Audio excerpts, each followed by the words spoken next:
What's up, guys? It has been far too long on a video, so happy to finally be back and have a bunch of progress to show you with the ham shack. And I'm going to try and do it all in one clip because editing is kind of annoying, so I'll go ahead and turn the camera around and give you a brief tour.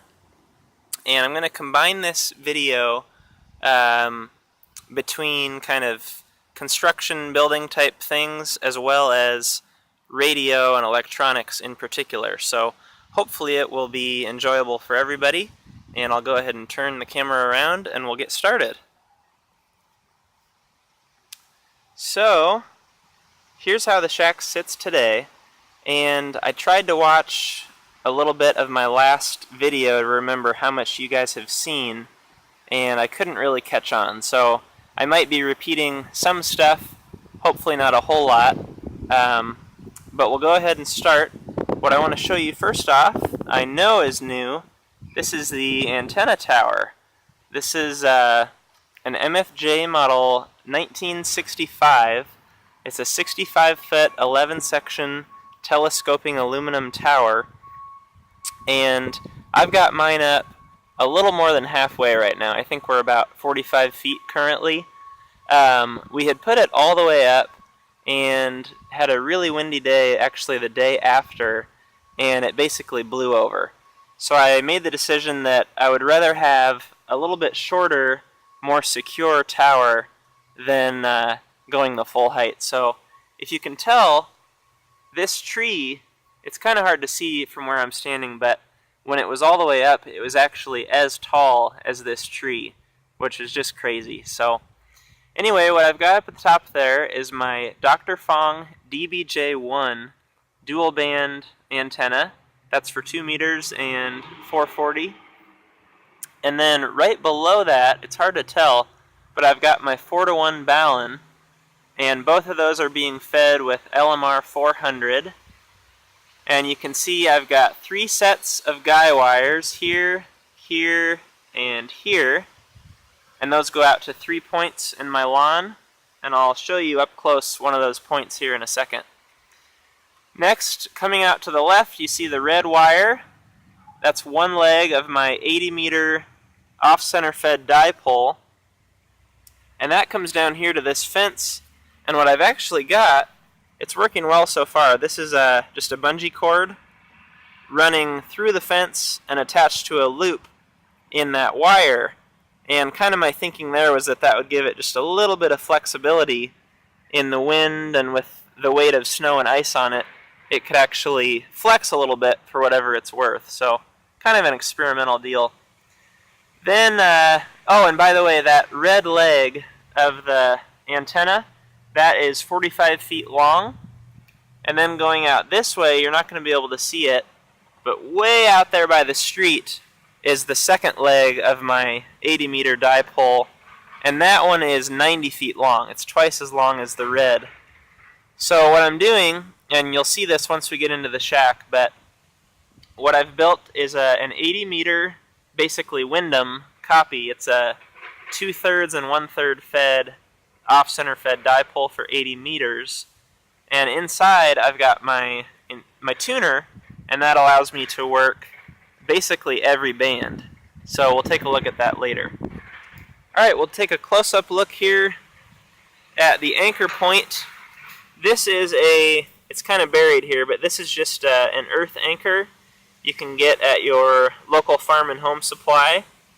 And then I've got a loop in my 3 sections of 16th inch cable with cable clamps, and I'm actually going to add a second clamp to each of these wires. I don't really like only having one, and these are just looped up with the excess.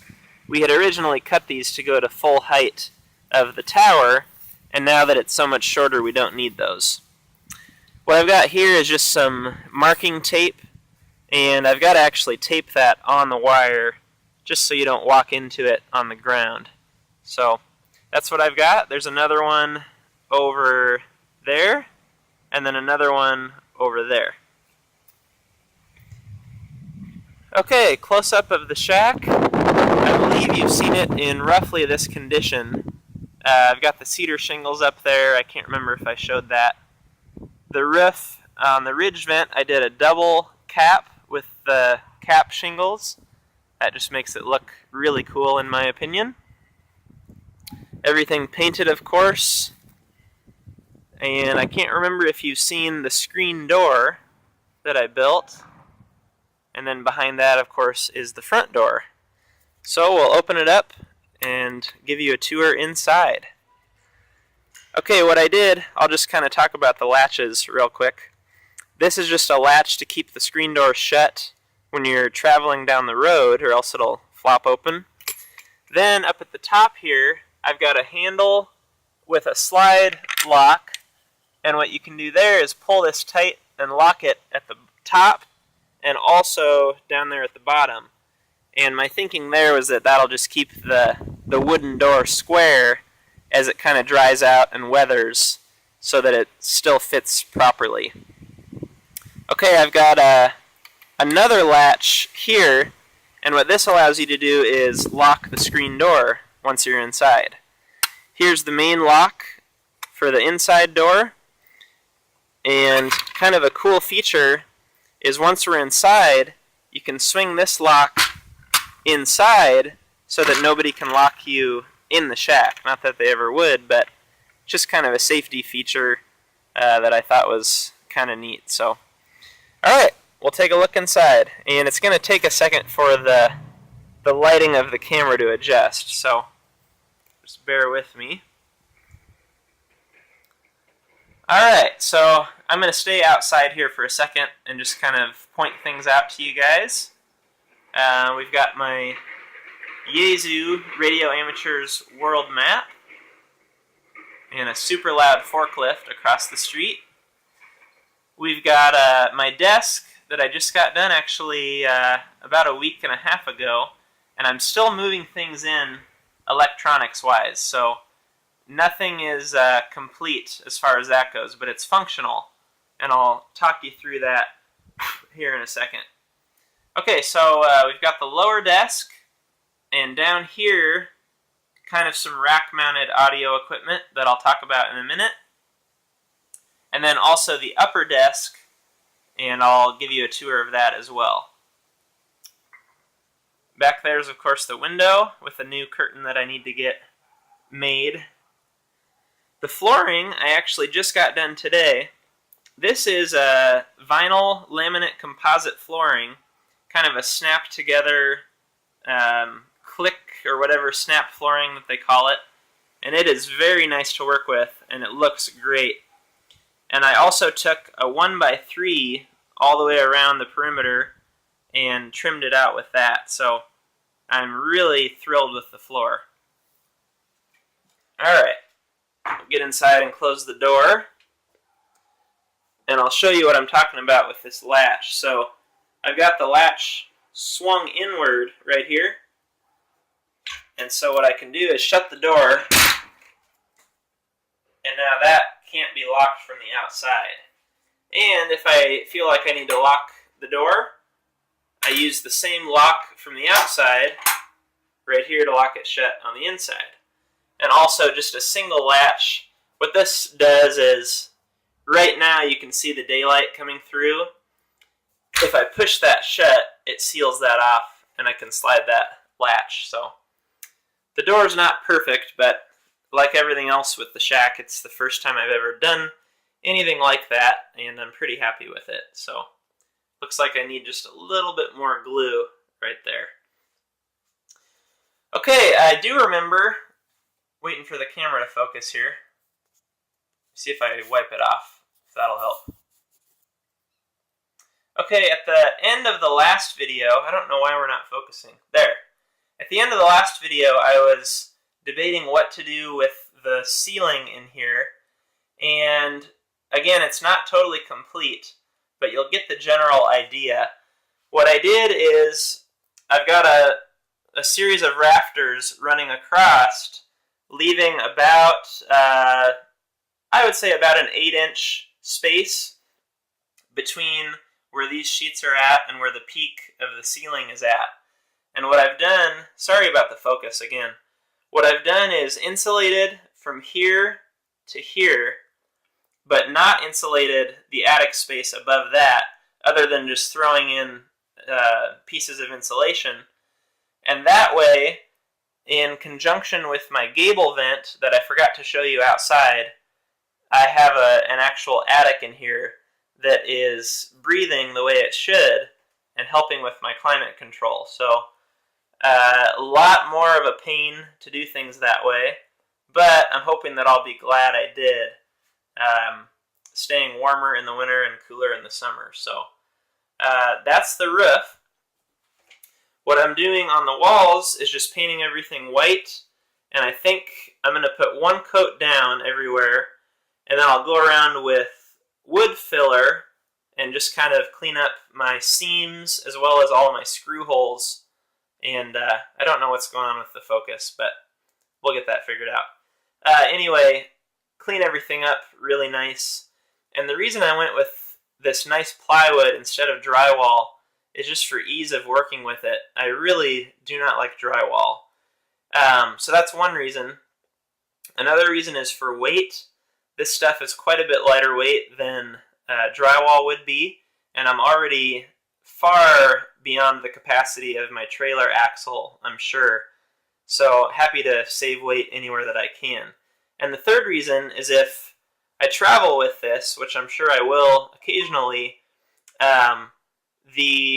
all the joints with the drywall would flex and crack, and it would not be pretty once I got to where I was going. So I'm hoping to alleviate that possibility with this plywood, and it's in so many different sections that I'm thinking each section will be able to move without cracking versus having one giant section that will flex quite a lot more. So you see the bed is sealed up here, and I would open it for you. However, man, this focus is very annoying. I apologize. I would open it for you, however, I cut the sheets that are on there a little bit too large, and it's actually stuck shut. So I've got to pull those off again and trim them down just a little bit. But that's kind of the idea of having the bed totally hidden. And I'm planning to have the bed made at all times. That way it's extra cool when you flip it open.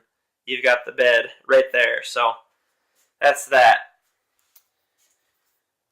Okay, looking more in detail at the radio desk.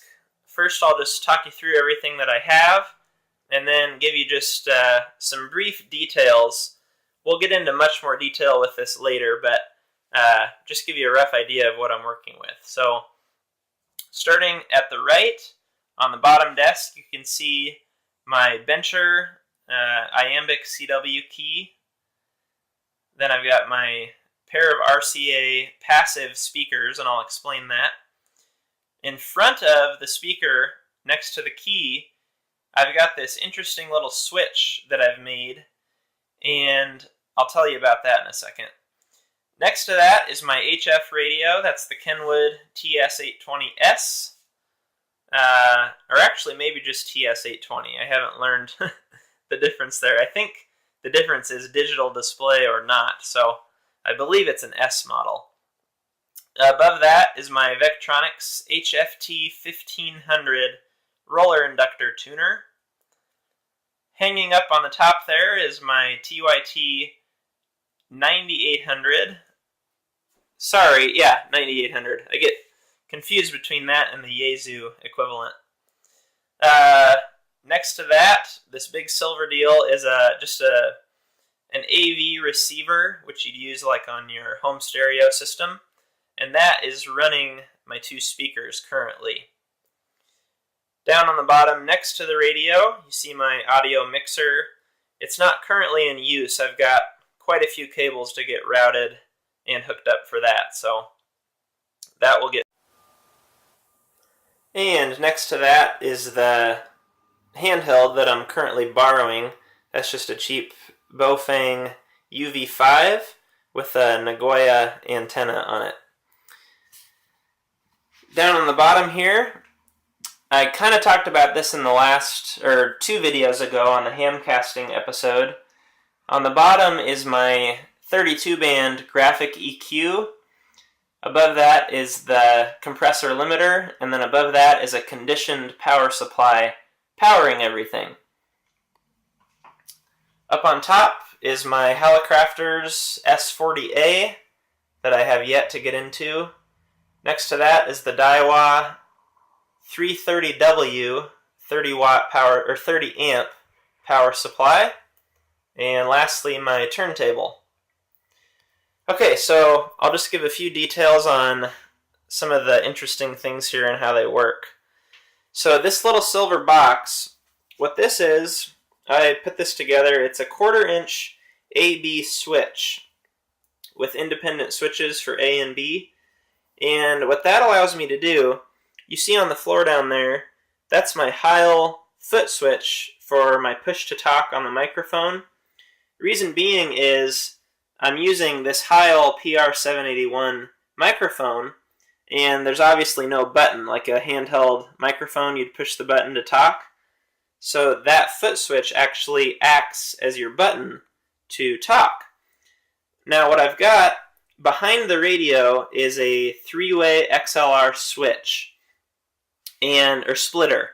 What this does is runs into that, and then it runs out to this radio, and eventually to my podcast. And so what this switch does is determines which radio the foot switch activates based on which radio I'm using. So for example, if it's our Sunday night net on 2 meters on the little radio, I know that that's this switch. What I did is this radio is closer to this radio is closer to that one. So if I flip this switch up, my foot switch is keying that radio. And I can still be listening to something on my HF radio if I want to, and me using the foot switch won't affect that radio. Now, if I want to switch and talk to whoever I'm listening to here, but not up here, I'll switch this down and this up. And now I'm keying that radio. And I highly doubt that there's any case I would ever need both, but if I do, I can flip both switches up and both radios will be keyed with the single foot switch. And then I like to turn them both down, especially now when I'm working in here.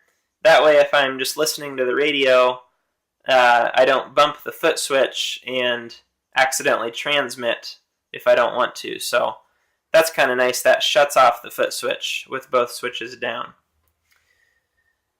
What else to give details on? I guess I had mentioned earlier this Vectronics tuner and how that allows me to use the 80 meter antenna on all bands. For any of you hams, that's pretty self-explanatory. What the tuner is doing, in my understanding, is electrically shortening the antenna to allow it for use on higher bands. So, for example, 135 feet, I believe, is a half wavelength on 80 meters.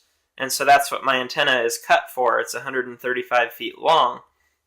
Now if I want to talk on 40 meters, it would be half that long, roughly. So you're looking at 62.5 feet. And so what this is doing, I don't actually go out there and cut my antenna down. This applies the appropriate amount of capacitance and inductance to make the same length of antenna electrically shorter, and so on for the higher and higher bands. One thing I was pretty excited about when I put my antenna analyzer on my 80 meter Windom, it was below 3:1 SWR on, I think, everything but 6 meters, if I remember right. It was nearly resonant on every band without the tuner. So I have no doubts that this tuner will be able to tune it very well on every band. Okay, I think that's just a rough idea of how things are going, and I'll try and keep you guys updated more so than I have been now that progress is moving along a little bit quicker, and we are quickly approaching, there goes the radio now, quickly approaching getting this thing done.